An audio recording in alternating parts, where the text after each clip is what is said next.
There are 3 things in life you never want to see: your parents snogging, a grown man dressed in a baby suit, and any Star Wars movie worse than Episode 2. Which is why I am so sorry that I had to bring you this today. And you might be thinking to yourself, well, Episode 1 was worse than Episode 2. Well, I don't care what you think, you're wrong, that's all that matters. Because my opinion is fact, and today I present to you Caravan of Courage, an Ewok adventure.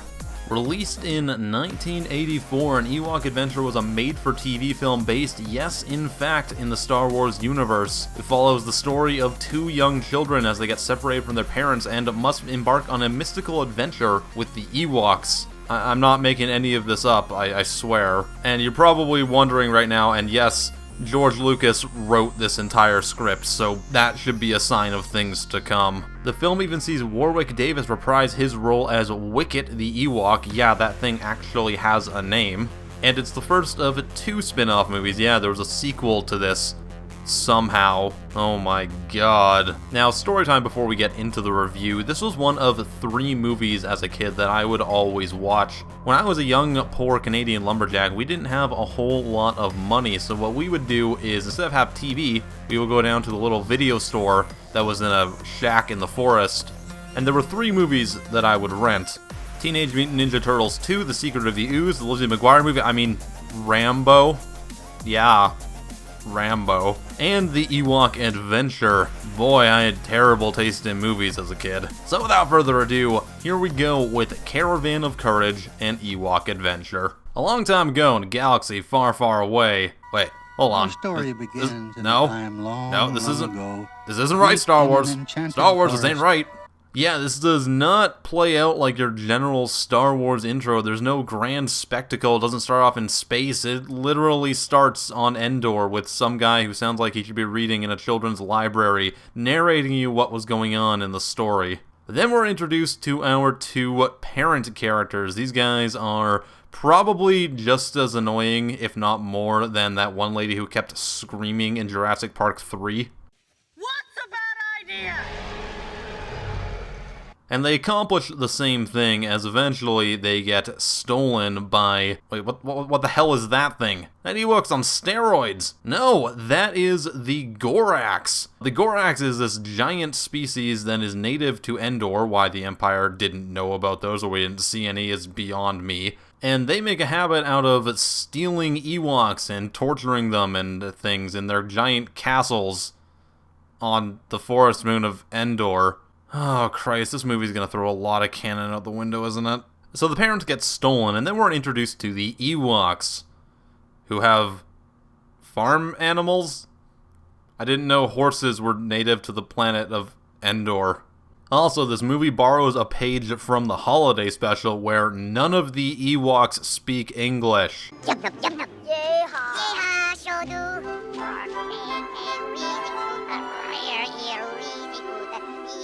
And then the Ewoks decide to go hang gliding.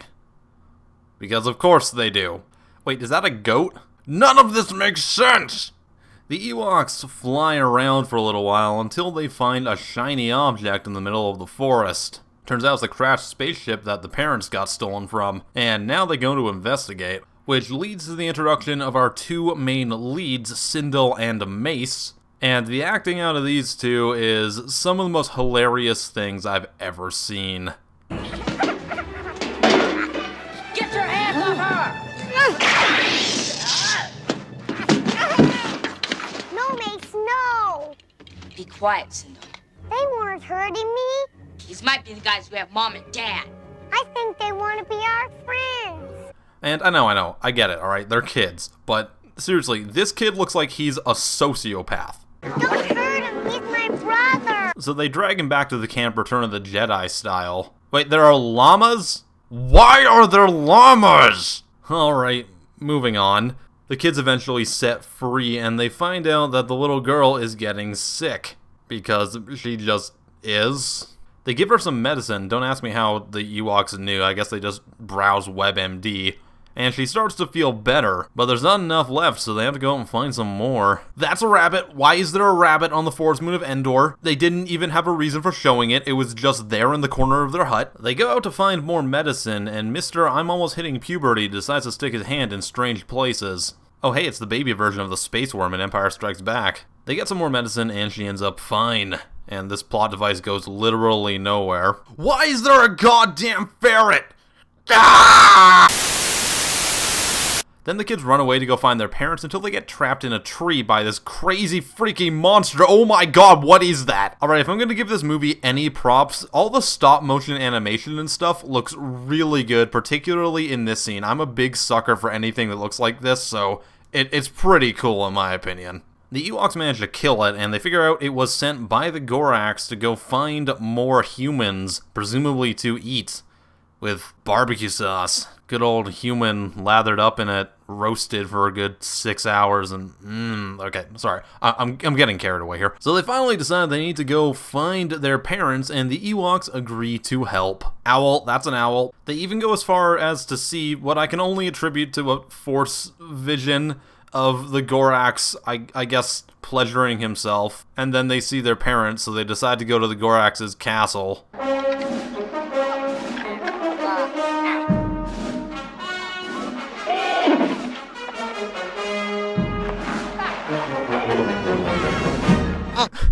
I just love that little sound at the end, it makes me laugh.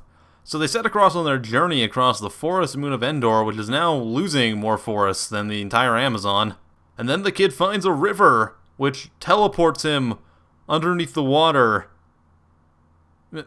Midichlorians? They save the kid, you don't really care how, so moving on. They find Tinkerbell. Oh my god, Disney was planning their takeover since the 80s! They keep traveling now that the deforestation of the planet is complete. Nobody listened about global warming. Al Gorewalk, he could have saved us. They find the entrance to the Gorax's castle, and the Barbarian class rolls a d20 crit to open up the door. They go inside the castle to find out that the whole place is a seasonal Halloween store. Then they're beset upon by plastic spiders. Yes, I know that spiders are technically Earth animals as well, but to be honest, they're freaky and alien, so I'll accept it. Have no fear, midichlorians to the rescue, and they hypnotize the spider to get it to go away. Ow. My childhood. They go deeper into the castle and end up playing hide-and-go-seek with the Gorax, while it sits down and has its afternoon snack. One has to question why it even wants to eat humans if it can kill other animals that big. Oh, maybe it wasn't trying to kill them, maybe it was just trying to keep them as a pet, like a parakeet. The Ewoks take offense to this and start throwing rocks at him and generally just being obnoxious, but it buys them enough time to literally catapult the kid up to his parents. Shame it couldn't do that for his acting career. They all escape, which leads to the final showdown with the Gorax, who is understandably niffed at the whole situation. Then the Grand Master Ewok uses midichlorians again to make the stalactite fall on his head, and then guns happen.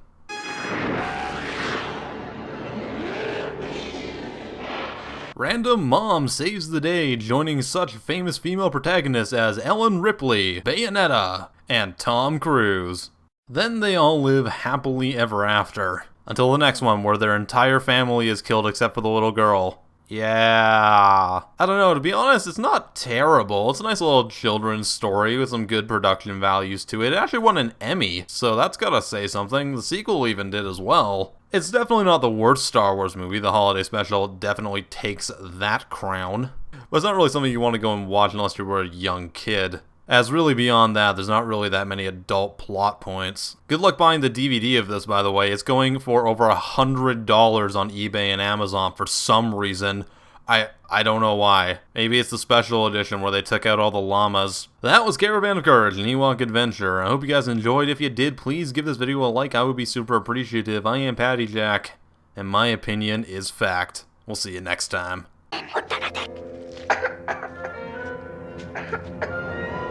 John Cena!